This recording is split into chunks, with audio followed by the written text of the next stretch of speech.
You want my treasure? Well, you can have it. I gathered everything I've collected in one place. Now you just have to find it.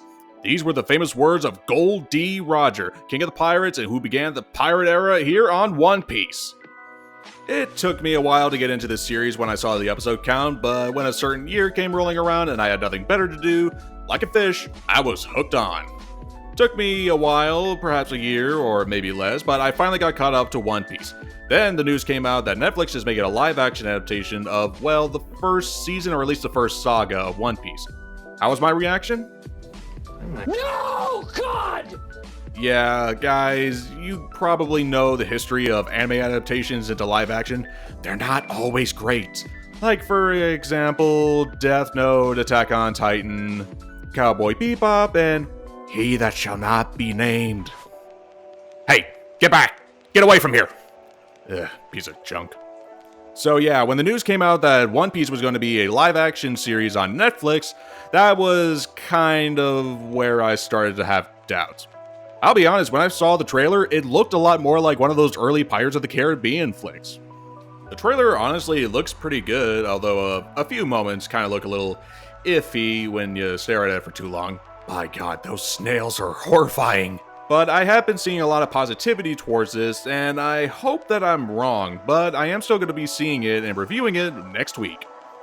However, before then, I do want to get my thoughts and expectations of what exactly we're going to be seeing, and also explain why I don't really think live-action adaptations of something that should be animated should be a thing. If you like this video and you want me to talk more about One Piece, like, subscribe, comment, share, and help expand the anime underworld. As stated earlier on, when I first saw these trailers, they reminded me of the early Pirates of the Caribbean flicks, like the first two. They looked fun, they looked very, like you're gonna have a good time, and I hope I am. However, when I saw some of the characters, at least the actors, I had a couple of questions. Well, not most of them, just for two. Luffy looks pretty good, Zoro is fantastic in my opinion. He really does capture the sternness, but Nami? Nami just looks bored. She looks very stoic and uninterested, like she's a female lead in a Disney property. I still remember the fiery temper, the greed for any kind of money she could get her hands on, and her intellect when it came to navigation. This one just seems uninterested in the film or the TV series that she's in. She has like one moment in which she actually shows emotion, and that was when Luffy gave her the straw hat. I think that was the only time she managed to look different. Hopefully I'm wrong, but that's just something that I found out throughout this trailer. Also, Sanji has a British accent? What? I saved your ass. Well, I saved your ass. Well, to be fair, he sounds a lot better than the accent that he was given in the 4Kids dub. Hey, gorgeous, you remember me, right? Guys, do not worry. That is burning here in the underworld forever. It will never see the light of day again. Overall, all the actors really look like their manga counterparts, and hopefully they'll act just like it too. I'm excited to see Usopp in action, and when I saw Buggy the Clown, whoever casted this guy deserves points. He is all kinds of funny. What if they casted Mark Hamill? Imagine his Joker impression with Buggy. I wonder if that would be an improvement or a deterioration. I bring up the characters, or at least the actors, looking like their original counterparts for a couple of reasons. When it comes to live-action adaptations, you gotta find actors who have the same sort of physical descriptions from their original source material. Fans know how they look, they know how they're gonna react, and unless you say this is just a different adaptation, they are going to be mad if something's off. For example, in the original Percy Jackson movies, well, the first two that Fox did, fans got a little testy when the characters didn't act like the book counterparts and didn't look like them. When Netflix also did Cowboy Bebop, well, actually, I'll be honest, I didn't see that, but I did see Death Note.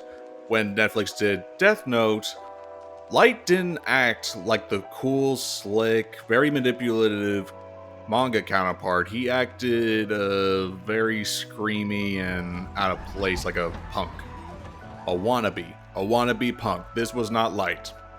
I think the one that actually got best in that adaptation was Ryuk. That's why an animated adaptation is, well, greatly superior. Here's why. You can get down the characters' appearances down to every single detail. A scar, a certain streak of hair, the hair color, the outfits, etc. But you can also take your time to make sure you go above and beyond to capture certain emotions. It's going to be very hard capturing all of the One Piece expressions from the manga and transplant it onto a live-action version. There are certain aspects of One Piece that, in my opinion, should not have been turned into live action. For one, the snails. By God, they have like ugly sonic teeth. It's terrifying. Chopper, no. Chopper, please don't ruin my cute little reindeer boy. The fishmen are also another example of what might be a little bit difficult when coming to a live action version. The practical effects on Arlong look a little, fan cosplay-y. Now that I think about it, how are they gonna do Hanji in his octopus appearance? Again, in animation, you can capture down the physical appearance right down to the bone, to every single detail. It might take a little while, but it's gonna be worth the effort. Overall, the trailer looks pretty good, but we're gonna have to wait and see what exactly was changed from the original material.